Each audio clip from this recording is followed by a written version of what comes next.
بہت اعلیٰ قسم کے قانون بنے، پارلیمنٹ میں بل پاس ہوئے ہیں کتوں کے لیے، جاپان وغیرہ میں. ہاں کتے کو کچھ نہیں کہہ سکتے آپ، بلکہ ایک آدمی نے کیس کیا کسی کے اوپر کہ اس نے میرے ٹامی کو کتا کہا، اس نے حکارت سے کتا کہا. یہ ڈیفیمیشن کا کیس، مان ہانی.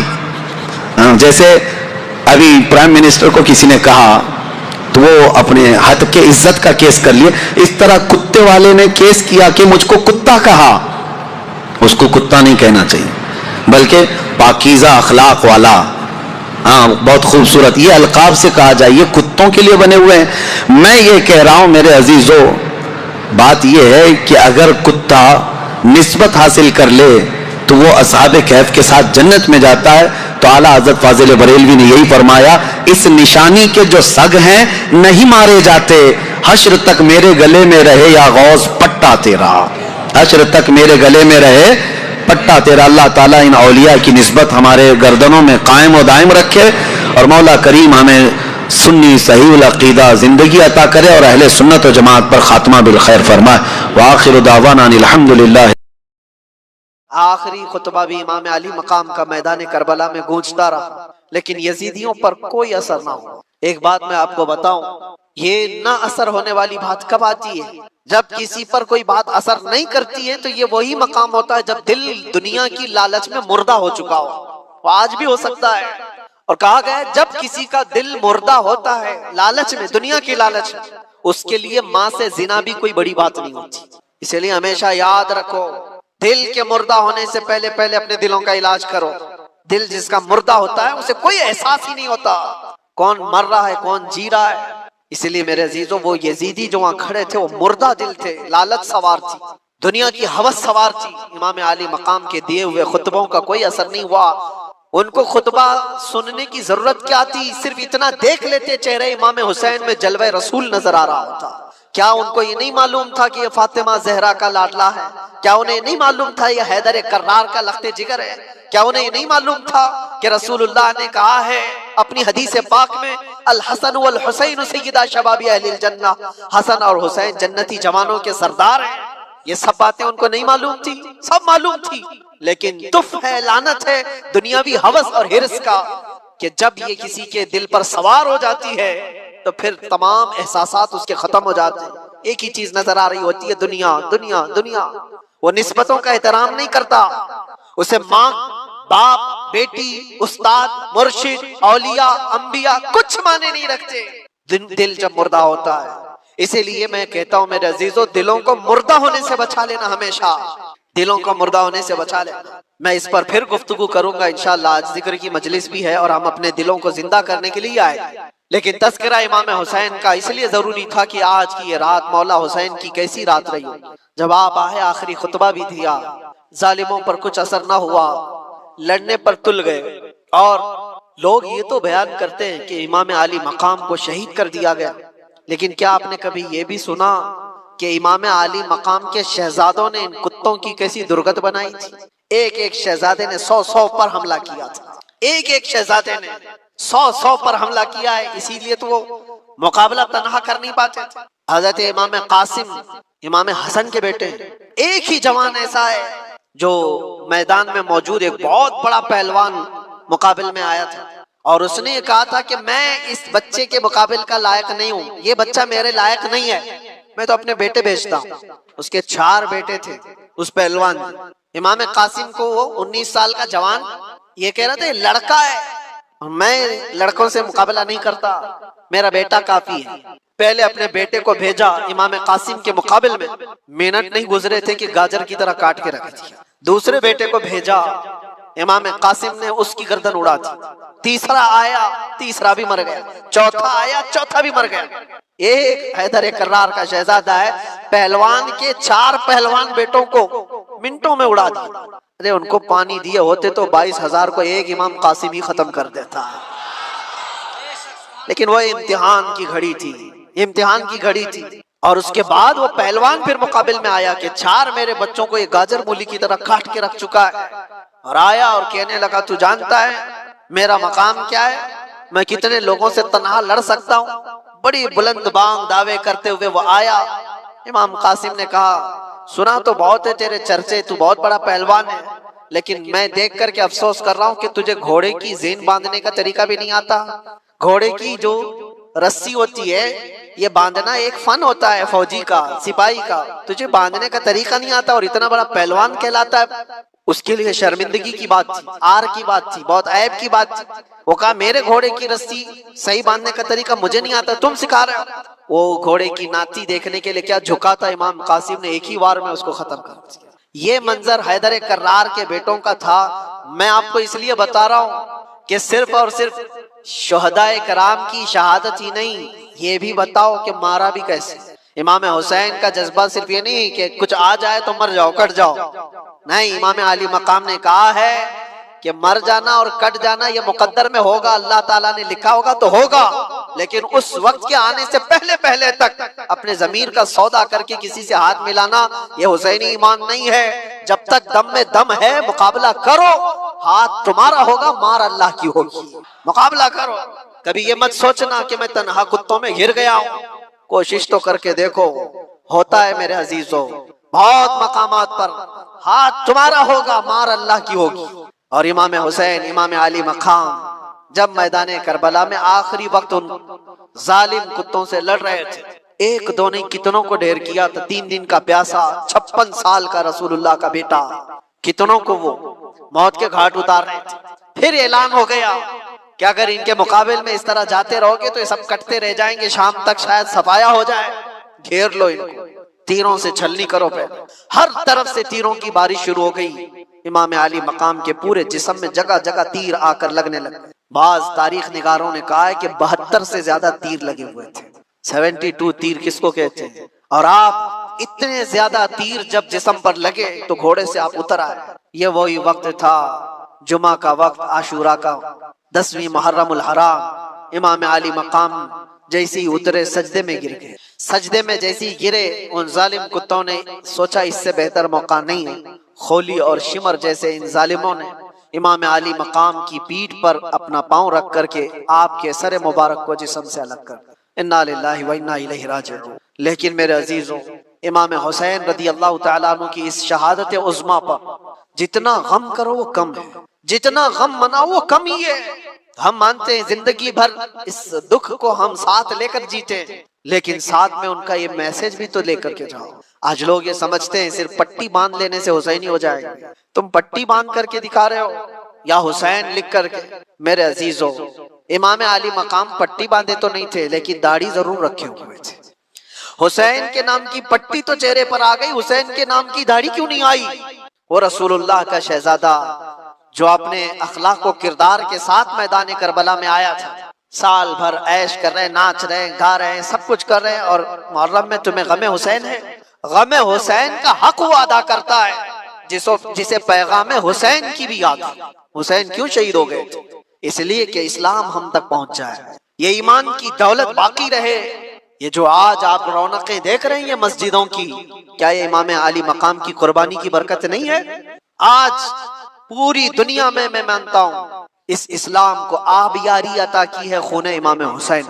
اسی لیے کہا ہے قتل حسین اصل میں مرگ یزید ہے، اسلام زندہ ہوتا ہے ہر کربلا کے بعد۔ امام علی مقام کا یہ پیغام یاد رکھو ہے نوجوانوں، تمہاری زندگی میں بہت سارے ایسے موقع آئیں گے، بہت سارے ایسے موقع آئیں گے، اور یزیدی فتنوں سے تمہیں دوچار ہونا پڑے گا، لیکن اس کا مطلب یہ نہیں ہے کہ تم سر چھپا کر بھاگ جاؤ۔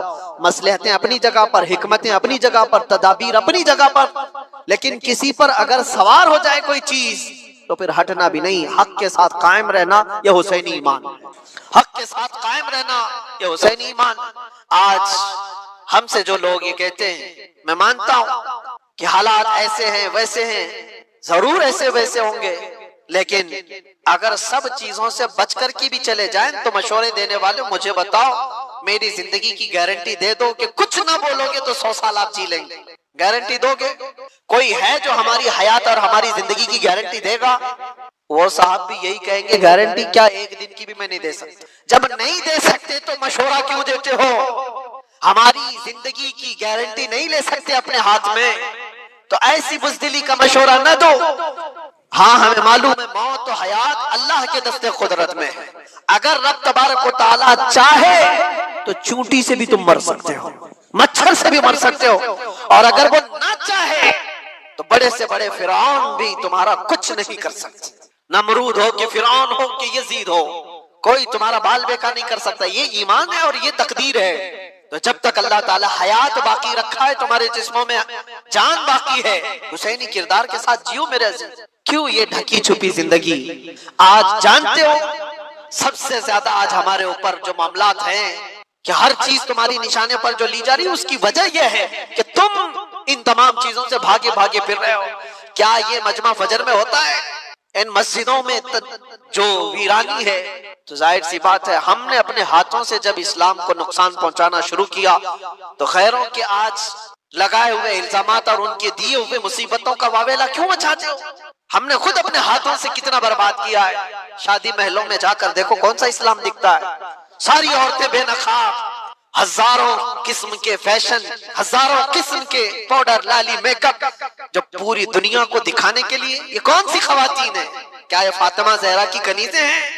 آپ کو پتا ہے جب امام حسین کا سر لے کر نیزے میں ڈال کر دمشق میں آیا تھا جلوس, خاندان رسول کی بیویاں بھی اس جلوس میں تھی.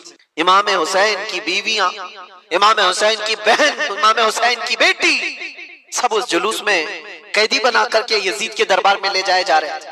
ایک واقعہ بتاتا ہوں. جب دمشق پہنچا یہ جلوس, نیزے پر امام حسین کا سر ہے اور آگے لے کر چلا جا رہا ہے قافلہ, اور ساتھ میں عورتیں بھی ہیں. دمشق میں پورا مجمع ٹوٹ پڑا تھا یہ منظر دیکھنے کے کہ کربلا سے لٹا ہوا قافلہ آیا ہے, اور ان کو دیکھنے کے لیے سارے لوگ مجمع کے بڑی تعداد میں گلیوں میں کھڑے تھے. اب سوچو جس کا تماشا دیکھنے کے لیے پورا شہر کھڑا ہو, اس کے سامنے سے گزرنا ہے. اس مجمع کے بیچ میں ایک بوڑھے صحابی تھے, رسول اللہ صلی اللہ علیہ وسلم کے صحابی. وہ دیکھ کر کے رونے لگ گئے کہ کیا منظر ہے, میں نے اس سر کو دیکھا تھا, یہ سر وہی ہے جس کو رسول اللہ بوسہ دیا کرتے تھے. میرے آقا اپنی زبان ان کے منہ میں دیتے تھے, امام حسین کو اپنا لعاب چساتے تھے. وہ صحابی دیکھ کر کے دوڑتے ہوئے مجمع میں آئے. یہ جو قافلہ جا رہا تھا اس میں دیکھ کر پہچان لیا بی بی سکینہ. توجہ چاہتا ہوں میرے عزیز, بی بی سکینہ کو دیکھ کر پہچان لیے کہ یقیناً حسین کی بیٹی ہے. قریب آئے, ہچکیاں بن گئی, کہا بچی ہماری زندگیاں قربان تمہارے گھرانے پر, ہم کچھ نہیں کر سکے, ظالموں کی حکومت نے تمہارے بابا کو شہید کر دیا. بچی بتاؤ, میں ملک شام میں دمشق میں رہتا ہوں, کوئی حاجت ہو تو مجھے بتاؤ. اس موقع پر جو بھوکے اور پیاسے قیدی آئے ہو اپنی حاجت کیا نہیں کہہ سکتے تھے؟ آپ نانا جان کے صحابی ہیں. سکینہ نے پوچھا, انہوں نے کہا ہاں بیٹی میں رسول اللہ کا غلام صحابی, کچھ حاجت ہو تو بتاؤ. بی بی سکینہ نے کیا حاجت مانگی تھی وہ میں میسج دینا چاہتا ہوں. کہا کہ میرے نانا جان کے صحابی, یہ میرے بابا کا جو سر نیزے پر لے جایا جا رہا ہے, اس سر کو تھوڑا آگے بڑھا دیا جائے, آگے لے کر کے جائیں. اس صحابی نے پوچھا کہ کیوں, ایسی خواہش تمہاری کیوں ہے؟ کہا بات یہ ہے کہ اس کٹے ہوئے سر کو دیکھنے کے لیے جو مجمع عمر پڑ رہا ہے, جو لوگ آ رہے ہیں, اس سر کو دیکھتے دیکھتے ہماری عزتوں کی طرف بھی نظر کرتے, ہمارے پردے کا خیال کرتے ہوئے میں یہ چاہتی ہوں کہ سر کو آگے لے جایا جائے تاکہ لوگ سر دیکھنے میں مصروف رہیں اور ہمارے پردے کی پابندی ہو سکے. اس موقع پر اگر کوئی اپنے پردے کی پابندی کا خیال کرتی ہو, یہ گھرانہ حسین کا ہے جس کا پورا گھر لٹ چکا ہو, اور اس وقت 9 سال کی بچی یہ کہتی ہو مجھے میرے پردے کی فکر ہے. میں اپنی بہنوں سے پوچھتا ہوں, گھر کی خواتین سے پوچھتا ہوں, تمہارا کیا لٹا ہے کہ تم بے پردہ باہر گھومتی؟ تمہارے ساتھ کیا ہوا ہے؟ کچھ نہیں ہوا. قیامت کے دن اس بی بی سکینہ کا بھی سامنا کرنا ہے, فاطمہ الزہرا کا بھی سامنا کرنا ہے. ان خواتین کو پتہ نہیں ہے اسلام کا چہرہ جو بگاڑ کر کے رکھی ہیں. دنیا تمہیں, یہ ہوس کے پجاری تمہیں صرف استعمال کرنا جانتے ہیں, کوئی عورتوں کے حقوق کی بات نہیں کرتا. یہ ناٹک ہے, یہ ڈھکوسلا ہے جو وومن رائٹ کی بات کرتے ہیں. عورتوں کے حقوق کے ہم علمبردار ہیں, پاسدار ہیں. کون سا عورتوں کے حقوق؟ یہ عورتوں کے حقوق کی بات نہیں کرتے, عورتوں کو ننگا اسٹیج پر نچانے کی کوشش کرتے. یہ سارے وہ کتے ہیں رال ٹپکاتے ہوئے عورت کو ننگا دے کر مزے لینا چاہتے ہیں, اور ہماری بچیوں کو ایسا لگتا ہے کہ یہ آزادی ہے. آزادی ہے, آزادی نہیں, یہ جہنمی زندگی ہے. اللہ نے تمہیں اشرف المخلوقات بنایا, تم جانوروں کی طرح زندگی گزارنا چاہتے ہو. جانور تو کپڑے نہیں پہنتے, اور یہاں عورتوں کو ایسا لگتا ہے